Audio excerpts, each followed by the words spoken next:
बिलासपुर जिला के चकरभाटा रामेश्वर सिटी में 11 जुलाई से 19 तक श्री शिव महापुराण ज्ञान यज्ञ कथा धर्माचार्य पंडित दुर्गेश महाराज जी के द्वारा किया जा रहा है।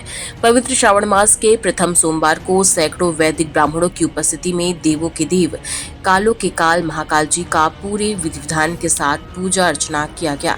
धर्माचार्य पंडित दुर्गेश महाराज जी ने श्री शिव महापुराण ज्ञान यज्ञ सुनने आए सभी श्रद्धालुओं को श्रावण मास की प्रथम सोमवार की सभी को बधाई दी। चौथे दिन भगवान शिव व माता पार्वती जी की विवाह कथा की, किस तरह सती माता ने पिता के यज्ञ में अपने शरीर त्याग कर पुनः पुनर्जन्म लेकर हिमालय की पुत्री कैसे बनी और फिर उग्र तपस्या करके शिव जी को कैसे प्राप्त की, उसको बताया। उन्होंने कहा कि वर्तमान समय में लोग भगवान के दर्शन करने दूर दूर तक जाते हैं, लेकिन भीड़ ज्यादा होने के कारण अन्य कारणों से भगवान के दर्शन ठीक से नहीं कर पाते। ऐसे में यदि वह अपने गांव के ही देवता को पूज करके आशीर्वाद प्राप्त कर सकते हैं तो उन्होंने माँ गंगा का उदाहरण के तौर पर कहा कि मानो तो मैं गंगा माँ हूँ, ना मानो तो बहता पानी। कथा के माध्यम से धर्माचार्य पंडित दुर्गेश महाराज ने देश में बढ़ रही जनसंख्या को लेकर भारत सरकार से कहा कि जिस गति से देश में जनसंख्या बढ़ रही है, जल्द ही भारत सरकार को जनसंख्या नियंत्रण कानून लागू करना चाहिए। बातों ही बातों में उन्होंने धर्मांतरण जैसे मुद्दों पर भी कहा कि यदि आपके परिवार से कोई अन्य धर्म में चला जाता है, ऐसे लोगों से दूर ही रहें, कोई रिश्ता न रखें। मौजूदा समय में देश में जिस तरह से नेताओं के द्वारा जनता के बहुमूल्य वोट प्राप्त करने के लिए बड़े बड़े प्रलोभन देते हैं, यहाँ तक कि मां गंगा की कसम भी खाते हैं, ऐसा नेता जब विधायक, सांसद या मंत्री बनने के बाद जनता की तकलीफें दूर करने के बजाय उन्हें अपमानित करके भगा देते हैं तो वो नगारमी होते हैं, सीधे नर्क में जाते हैं। इसलिए सोच समझकर वोट देना चाहिए। यदि कोई नेता आपको वोटों के लिए प्रलोभन देता है, ऐसे नेताओं को बिल्कुल भी नहीं चुनना चाहिए। बिलासपुर से ललित गोपाल की रिपोर्ट। नवरात्रि का दिन आया तो गांव के देवी देवता में कोई जाते नहीं, अब वो दूर का प्रोग्राम बनाएंगे, कोई वैष्णो देवी जावे, कोई कहीं जावे। मानो तो मैं गंगा माँ हूँ, ना मानो तो बहता पानी। यदि मानो तो तुम्हारे गांव की ही देवी साक्षात तुम्हारे लिए है। माताओं से ही गृह गृह जैसा लगता है महाराज, गृहिणी से ही गृह कहा गया है। और यदि माताएं घर पे ना हुए तो जाके घर को देखो, शमशान उससे अच्छा रहता है। तीजा इत्यादि में चले जाए 15-20 दिन के लिए तो घर पे देखो पुरुषों का क्या हाल होता है। झाड़ू लगता नहीं, उसी डेचकी उसी करैया, वही में खाए वही में, कभी ये वो कपड़ा बगरे, कभी वो बगरे, कभी ये कभी वो। माता ही हो तो घर को स्वर्ग बना के रखे महाराज। तो पति के प्रसन्न हो जाने पर पतिव्रता माताओं के लिए संसार में कोई भी वस्तु दुर्लभ नहीं है। और यहीं पे वज्रांग कहने लगे कि हे वरांगी, बोलो तुमको क्या चाहिए। तो वरांगी कहने लगे कि हे प्रभु, यदि आप प्रसन्न हो तो मुझे महाबलवान पुत्र हो, जो इंद्र को दुख देने वाला हो, ऐसा पुत्र प्रदान करो। वज्रांग कहने लगे तुम वैर भाव क्यों रख रही हो, मुझे तो देवताओं से वैर नहीं है, तो तुमको क्यों वैर है। फिर भी तुमने वर मांगा, इसलिए जाओ मैं तुमको वर देता हूँ।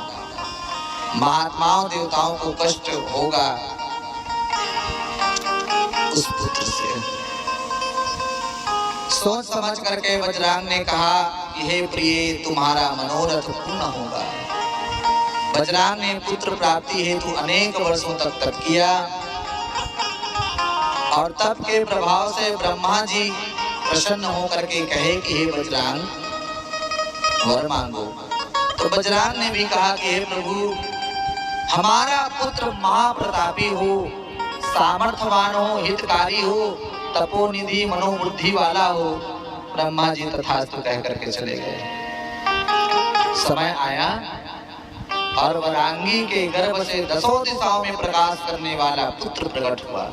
जैसे ही वो पुत्र प्रकट हुआ तो पृथ्वी डगमगाने लग गई, नदियां क्षुभित हो गई, बड़े बड़े वृक्ष अपने आप उखड़ने लग गए, भयंकर हवाएं चलने लग गई। ऐसे उत्पातों के मध्य में वह पुत्र प्रकट हुआ और उसी पुत्र का नाम पड़ा तारकासुर। और ये तारकासुर भी ब्रह्मा जी की आराधना करने लग गया। ब्रह्मा जी प्रसन्न हो गए, देखो इतनी भयंकर तपस्या की महाराज, पूछो मत। गर्मी के दिनों में अग्नि प्रज्वलित करके उसके बीच में बैठ के तपस्या करने लगे तारकासुर। 100 वर्ष नीचे मुंह करके तपस्या किया, 100 वर्ष तक पैर के अंगूठे में खड़े होकर दोनों हाथ को ऊपर करके तपस्या किया। ओम ब्रह्मणे नमः, ओम ब्रह्मणे नमः, ओम ब्रह्मणे नमः। दिव्य ब्रह्मा जी के आराधना किए। कई 100 वर्ष तपस्या के बाद में ब्रह्मा जी प्रसन्न होकर के तारकासुर के पास आए, कुछ ऋषि मुनियों को लेके। हे तारकासुर, बेटा मैं तुम्हारी तपस्या से प्रसन्न हूँ, जो वर मांगना चाहते हो सो वर मांग लो बेटा। तारकासुर कहने लगे कि हे प्रभु, यदि आप मुझ पर प्रसन्न हैं तो ऐसा वर दीजिए कि आपके द्वारा रचित जितने लोग हैं मेरे समान बलवान कोई ना हो। और दूसरा ये वर दो कि मेरी मृत्यु शंकर जी के तेज से उत्पन्न बालक से ही हो। बहुत दिमाग प्रयोग करके वर मांगा, क्यों? क्योंकि अभी भगवान शंकर ऐसी हैं पागलों जैसे, सती के वियोग में घूम रहे थे। तो तारकासुर ये सोचा कि एक पत्नी से के जाने से तो ऐसा हाल है, शिव जी तो विवाह